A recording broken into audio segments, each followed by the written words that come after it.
Hold that thought for a minute. Allure. Ta-da! Ta-da!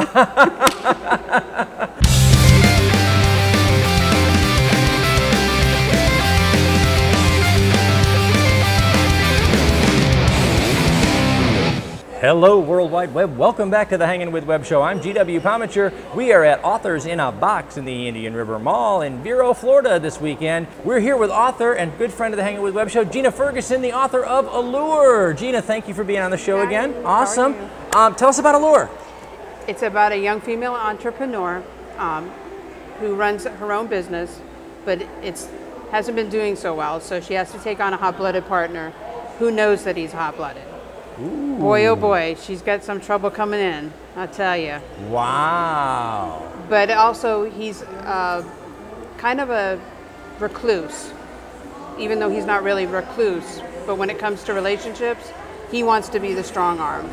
Okay. He wants to be able to control what goes on in his life. Gotcha. But she changes his mind very quickly. As one does. Mm-hmm. That generally tends to happen. You know, all of us are out there, all of us guys are out there beating our chests and we're like, okay. But she ends up being about as skilled partner as he's skilled at his own business. So. Wow, fantastic. Gina, how many books do you have out now? I have 7 published. They're all available on Amazon. We're going to drop links down below for you guys so you can find Gina's work. If you read this one, you'll know what's coming next. That's all I'm going to say. Okay, all right. What draws you to writing in the steamy romance kind of category? Just like I told you in my past interview, I have a vast imagination. I have characters that talk to me when I'm sleeping. They just whisper in your ear, you wake up and you're like, oh. Sometimes I'm on one storyline and then I almost begin to have to be on a second storyline. Wow. And it gets really difficult. How many stories are you usually juggling in your mind trying to get Probably 2 or 3. Yeah. And then I work a 40-hour job. I have teenage daughters. Both of them love sports, and both of them are involved. So when it comes to sports, yeah. So finding time to write is really hard. It is. Really hard. You know, having the time and the discipline at the same time. You know, well, because it's funny because once I start writing, one of them will come in and say, "Mom, you know da-da-da."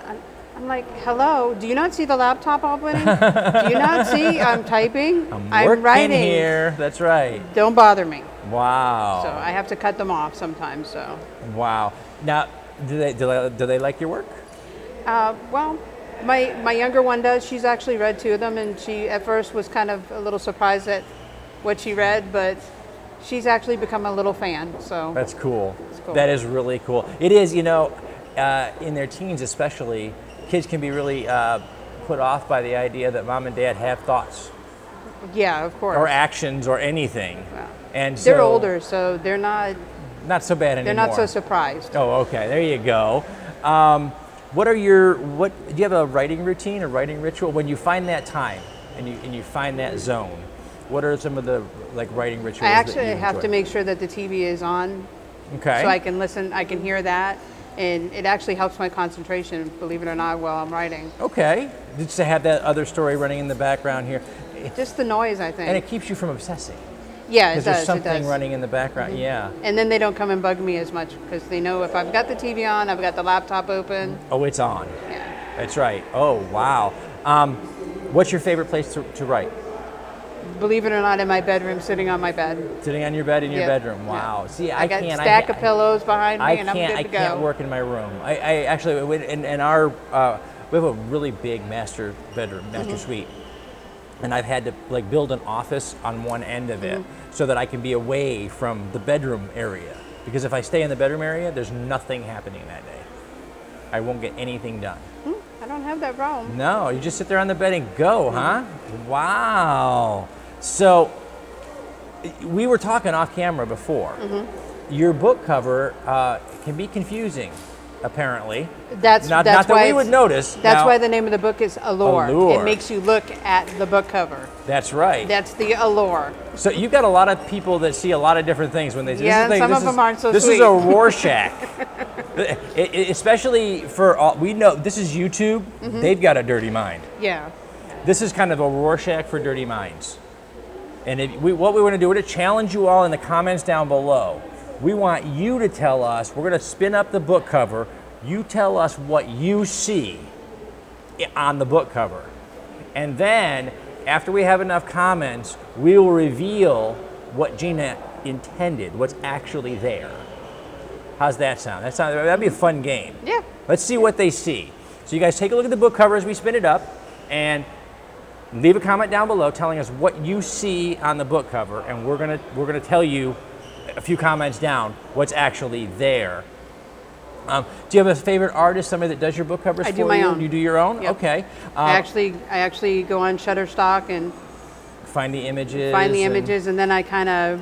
Do you have an idea when you start shopping for images? Do you have an idea of what you're going for, or you're just looking for inspiration? It's a basic idea, and then whenever a picture actually catches my eye, and I know I can manipulate it or move it to where I need it to fit on the cover, then that's what I do. That's pretty cool. Let's remind everybody about some of your other books as well. You said 7. I have 7 books. 7 books out right now. Let's start at the beginning. We'll kind of 1 through 7. The first book I wrote was Rachel, Blood Seduction. Okay. It's about a young girl that gets adopted by a preacher and his wife, and she hears a noise out in her barn, and she decides to go out, and it's really dark out. It's past midnight. The only thing that's lighting the way is the moon. But when she gets in the barn, she gets attacked by a creature. And then, of course, her life is forever changed. Yes. Okay, you also have Hidden Hearts. Hidden Hearts is about a young couple that gets newly engaged right after high school. One goes off to medical school, witnesses a heinous crime, and gets put into the witness protection program. Wow. And then they meet up 10 years later. Yeah. And you'll have to read the rest to find out more. That's right, that's right. And Love Hot and Lie Royally. Love Hot, Lie Royally actually are 2 books. I have Love Hot, Lie Royally, and then Love Hot, Lie Royally, The Canadian Connection. Okay. It actually takes place in Austin, Texas. It's about a young socialite that gets groomed to take over her family's corporation. But her father gambles off all the money for the corporation and the business, so she has to start all over. Ooh, wow. And she has an uncle that offers her a job out in Las Vegas to run a strip club, which, of course, she meets a man she falls in love with. Then she finds out that she's not who she really is. She has a different identity. And then the story from that point goes. You're loving the twist. You love the twist in there. Of course, you have to. Yeah.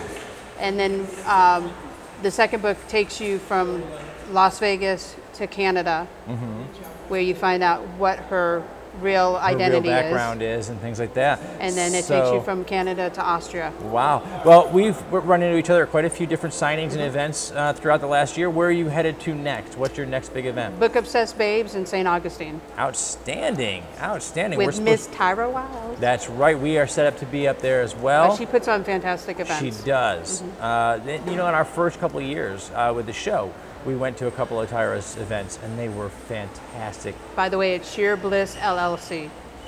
Sheer Bliss LLC. I like that. Very nice. Folks, we have to wrap it up. As we do, we want to thank our partners and our friends. We want to start out by thanking Miss Yvonne Mason, the author, who's responsible for the Off the Chain radio show on Blog Talk Radio, Pound the Grape in the Melbourne Square Mall, Famous Faces and Funnies in Melbourne, Florida, Some Unique Magazine, and Space Coast Comics. These are all the folks who share our videos on the World Wide Web. We hope that you will too. As we get ready to say goodbye, we want to remind you, go down, check the description, look into Gina Ferguson and all of her wonderful writing. Subscribe to the channel. Right now, hit subscribe. Come back over and over again. Log on, tune in, and see who we're hanging with next. All right. Thank you so much, Gina.